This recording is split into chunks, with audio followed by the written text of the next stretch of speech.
সে বুঝতে পারবে আগামী দিন তো আমরাই থাকবো, তখন আমরা দেখে নেব, ভোটের পরে তো সব পালাবে, তখন বলবে আর কিছুদিন সেন্ট্রাল ফোর্সকে রেখে দাও, আর কিছুদিন সেন্ট্রাল ফোর্সকে রেখে দাও যেন আমাদের বাঁচিয়ে দেয়। তারপর তারপর তারপর इधर देखिए मेरा माँ का आंगुल तोड़ दिया है ना।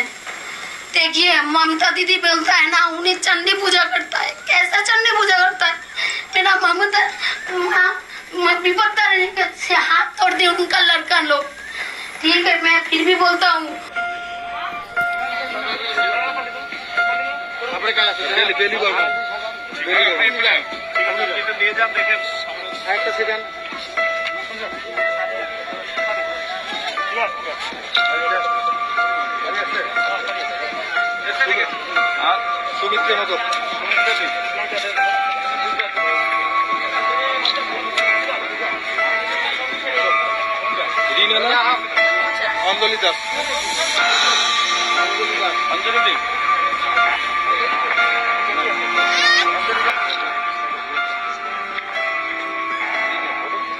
ओम नारायण नारायण नारायण नारायण। दोस्तों, पिछले कुछ दिनों से यानी 2 मई के बाद से पश्चिम बंगाल के चुनाव के नतीजे आने के बाद से वहाँ पर कैसे हिंसा हो रही है, कैसा रक्तपात हो रहा है, इस पर हम चर्चा करें उसके पहले पिछले कुछ वर्षों में देश में हुई कुछ घटनाओं की हम चर्चा करते हैं। थोड़ा सा हम पीछे जाते हैं, करीब 1.5 वर्ष पहले। याद करिए जब सीए विरोध के नाम पर पूरे देश को जलाया जा रहा था। करीब 3-4 महीने लगातार ये हिंसा हो रही थी। देश के अलग अलग जगहों से कैसे हिंसा की भयानक खबरें, न्यूज़, वीडियोस वगैरह आ रहे थे, हम सब ने उस समय देखा था। उसी समय याद करिए कुछ कट्टरपंथी उग्रवादी तथाकथित स्टूडेंट्स जिन्होंने दिल्ली पुलिस पर पथराव किया था, हमला किया था, सार्वजनिक संपत्ति को नुकसान पहुंचाया था, बसेस को जलाया था, हिंदुत्व की कब्र खुदेगी, हिंदुओं से आज़ादी की जैसे नारे लगाए थे। ऐसे कट्टरपंथी उग्रवादी तथाकथित स्टूडेंट्स पर जब दिल्ली पुलिस ने कार्रवाई की, उसके बाद याद करिए हमारे देश का पूरा लेफ्ट का इकोसिस्टम, उसमें फिर कई सारे वामपंथी पत्रकार है, कई सारे बुद्धिजीवी है और कई सारे सो कॉल्ड सेलिब्रिटीज़, कुछ इक्का दुक्का एक्टर एक्ट्रेसेस को छोड़ दीजिए, बाकी लगभग पूरा का पूरा बॉलीवुड उन कट्टरपंथी उग्रवादी तथाकथित स्टूडेंट्स के सपोर्ट में आकर खड़ा हो गया था। रातों रात इनकी नींद खुल गई थी कि भाई लोकतंत्र खतरे में है, ये सबसे काला दिन है लोकतंत्र के लिए, वगैरह वगैरह जो भी उनको कहना था, वो उन कट्टरपंथी उग्रवादी तथाकथित स्टूडेंट्स के सपोर्ट में आकर खड़े हो गए थे।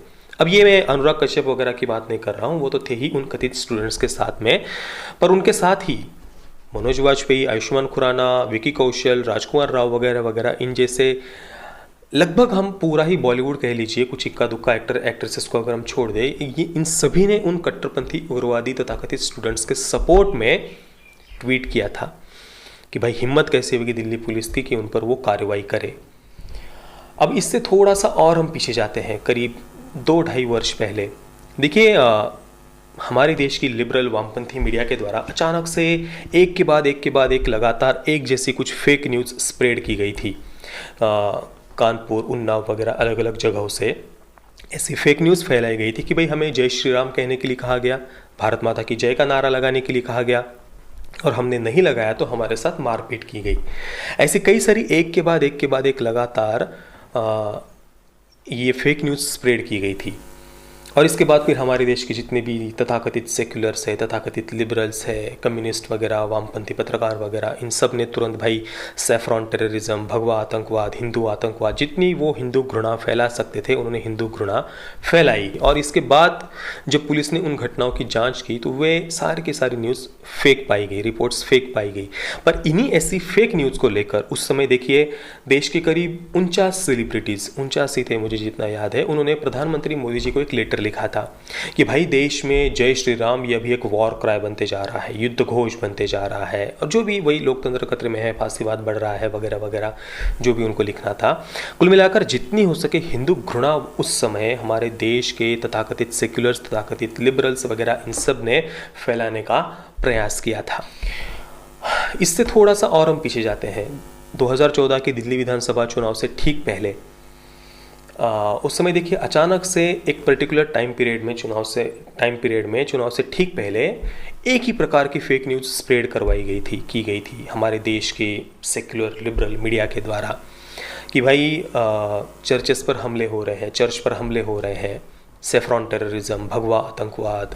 और बाद में जब पुलिस ने इन घटनाओं की जांच की, कुछ 6-7 ऐसी फेक न्यूज़ उस समय स्प्रेड की गई थी, और पुलिस ने जब इन घटनाओं की, सारी घटनाओं की उस समय जांच की थी, तो उसके बाद पता चला कि भाई कुछ बच्चे क्रिकेट खेल रहे थे और उसके कारण से एक खिड़की की छोटी सी कांच टूट गई थी।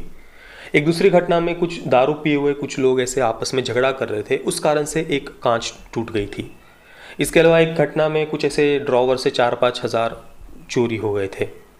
ऐसी खबरें थी ये सारी की सारी, और इनको लेकर हमारे देश के जितने भी तथाकथित सेक्युलर्स थे, तथाकथित लिबरल्स थे, हमारी वामपंथी मीडिया, इन्होंने एक भाई इतना झूठा नैरेटिव, जितनी हिंदू घृणा हो सके उन्होंने फैलाने का प्रयास किया था। देश में अल्पसंख्यक समुदाय के मन में एक असंतोष उत्पन्न करने का प्रयास उन्होंने किया था।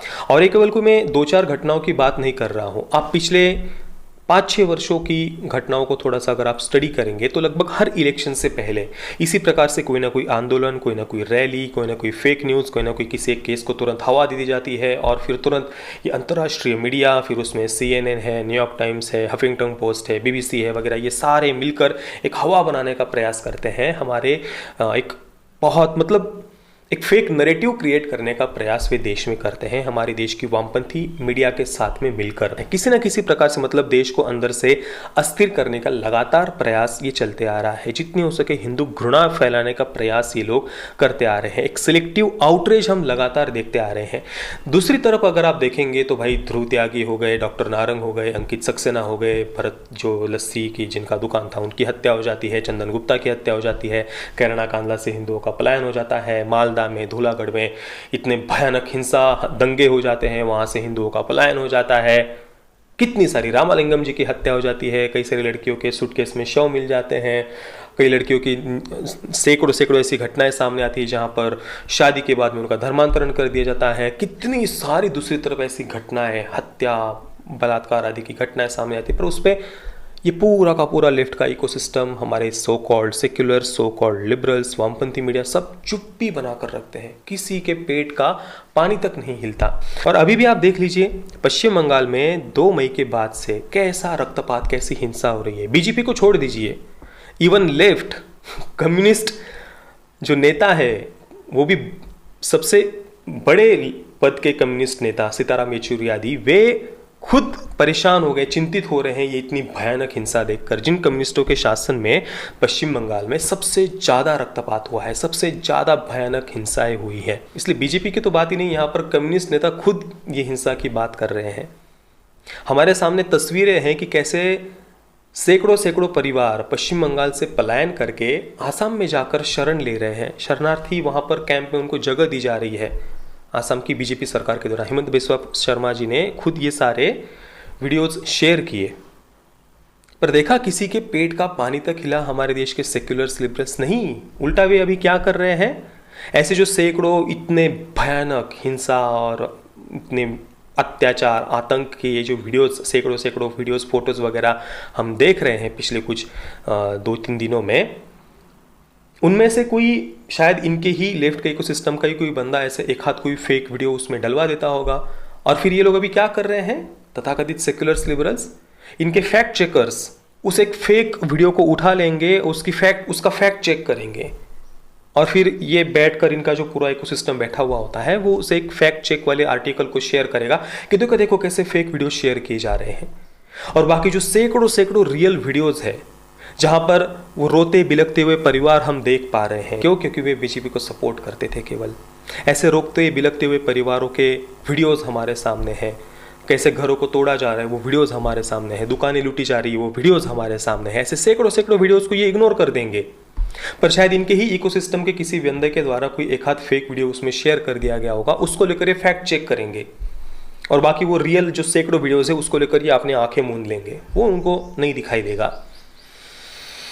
इतना दोगलापन, इतनी असंवेदनशीलता आखिर किसी में कैसे हो सकती है। और इससे भी आश्चर्यजनक जो बात मैंने देखी वो ये कि कई सारे ऐसे लोग जो दिन रात बस मोदी जी को गालियां देने का ही काम सोशल मीडिया पर करते हैं, वे ही आज सोशल मीडिया पर मैंने देखा कि जो बीजेपी के सपोर्टर्स हैं उनके बीच आकर उनको और उकसाने का, भड़काने का प्रयास कर रहे हैं कि देखो देखो देखो, ये बीजेपी वाले तो नपुंसक हैं, ये बीजेपी वाले तो कुछ करते ही नहीं है, ये अपने कार्यकर्ताओं को तो बचा नहीं पा रहे, देखो देखो देखो ये क्या है। मतलब इस प्रकार से और ज़्यादा लोगों को उकसाने का, भड़काने का वे प्रयास कर रहे हैं। इसलिए मैं आप सबसे प्रार्थना करता हूँ कि जो लोग भी इस प्रकार से उकसाने का, भड़काने का प्रयास कर रहे हैं, कृपा करके उनकी बातों में मत आइए।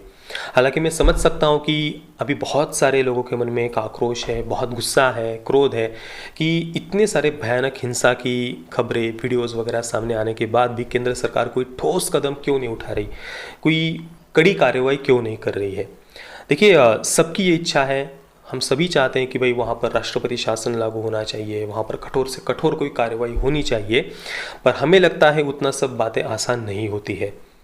आज अगर हम देखें तो देश के अंदर की और देश के बाहर की बहुत सारी ऐसी ताकतें हैं जो बस कैसे भी करके देश को अंदर से अस्थिर करना चाहती है, कैसे भी करके देश में एक हिंसा वो भड़काने का प्रयास कर रहे हैं।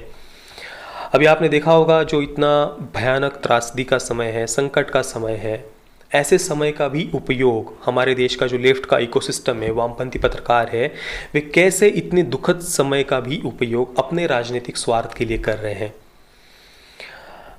जिन राज्यों में सबसे ज़्यादा कोरोना केसेस हमने देखे पिछले करीब 1-1.5 महीने में, वहाँ के राज्य सरकारों का जो मिसमैनेजमेंट है, जो अव्यवस्था है वहाँ के राज्य सरकारों की, उसको लेकर वामपंथी पत्रकार, वामपंथी मीडिया एक प्रश्न तक उनसे नहीं पूछ रहे हैं।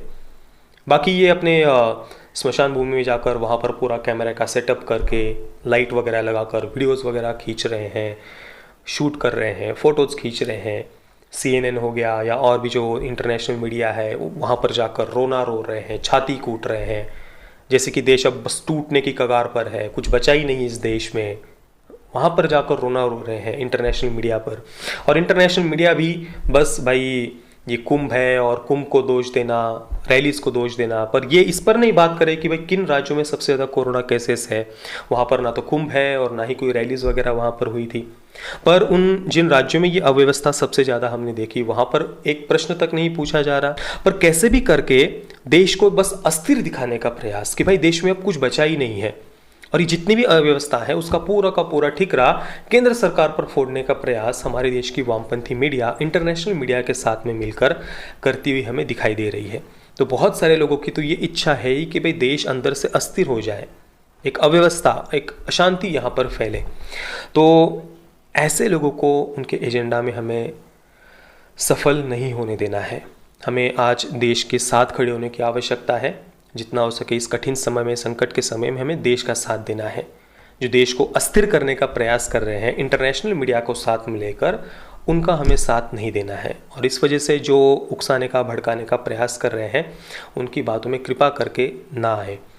बाकी फिर भी हम सभी चाहते हैं कि केंद्र सरकार जल्द से जल्द वहाँ पर एक ठोस कोई कदम, कार्रवाई करे, जिससे वहाँ जो लोग हैं जो आज असुरक्षितता की एक भावना उनके अंदर है, वे वहाँ से छोड़कर भागने के लिए मजबूर हो गए हैं, आसाम में जाकर शरण ले रहे हैं।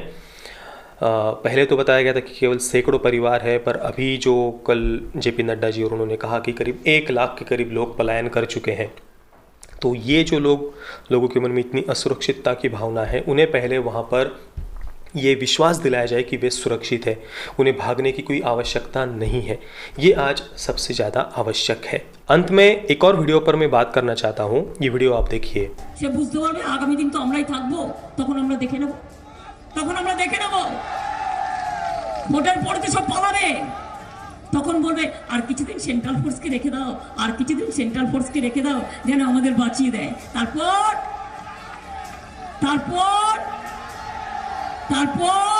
एक बार चुनाव जीत जाने दो फिर हम देख लेंगे, एक बार सेंट्रल फोर्सेस को चले जाने दो फिर देख लेंगे। दोस्तों कल्पना करिए यही बात अगर बीजेपी के किसी नेता ने, किसी बड़े नेता ने नहीं, मतलब मोदी जी या अमित शाह जी ने नहीं, या बीजेपी के किसी मंत्री ने नहीं, या बीजेपी के किसी पदाधिकारी ने भी नहीं, सोचिए बीजेपी के किसी बूथ लेवल के कार्यकर्ता ने भी अगर ये बात कही होती चुनाव से पहले, तो क्या होता। तुरंत हमारे देश के सारे सेक्युलर्स, लिबरल्स छाती कूटकर रोने लग जाते, फांसीवाद चरम पर है, लोकतंत्र खतरे में है। पर चुनाव से पहले ममता बनर्जी ने ये बात कही भी, फिर भी हमारे देश के सारे सेक्युलर्स, लिबरल्स बिल्कुल चुप रहे, जैसे उन्होंने ये बात सुनी ही नहीं। वैसे उनकी चुप्पी पर मुझे कोई भी आश्चर्य नहीं है, बिल्कुल भी कोई आश्चर्य नहीं है। मुझे तो इस बात का भी आश्चर्य नहीं है कि भाई ये बात ममता बनर्जी ने कही, फिर भी चुनाव आयोग ने कोई ठोस ऐसी कार्रवाई उन पर या उनकी पार्टी पर नहीं की। इस बात का भी मुझे कोई खास ऐसा आश्चर्य नहीं है। मुझे आश्चर्य है तो बस इस बात का कि ममता बनर्जी ने इतनी बड़ी बात चुनाव से पहले कही, फिर भी बीजेपी इसे कोई बड़ा मुद्दा नहीं बना पाई। चुनाव से पहले उन्हें कोई प्रखरता से इस बात का विरोध नहीं किया कि उन्होंने ये बात कैसे कही। हालांकि अभी संबित पात्रा वगैरह इस वीडियो को शेयर कर रहे हैं, पर अभी चुनाव के बाद ये वीडियो शेयर करके क्या फ़ायदा। चुनाव से पहले जब ये बात कही थी तो ये उसको कितना बड़ा मुद्दा बना सकते थे, पर दुख की बात है कि वे नहीं बना पाए। चलिए, कम से कम अभी हम आशा करते हैं कि अभी जो वहाँ पर इतनी हिंसा रक्तपात हो रहा है वो केंद्र सरकार कैसे भी करके उसे रोके, और वहाँ पर जो लोग अभी असुरक्षितता की भावना उनके अंदर है उसे दूर करे और लोगों को विश्वास दिलाए कि उन्हें वहाँ से भागने की आवश्यकता नहीं है। जय श्री राम, वंदे मातरम।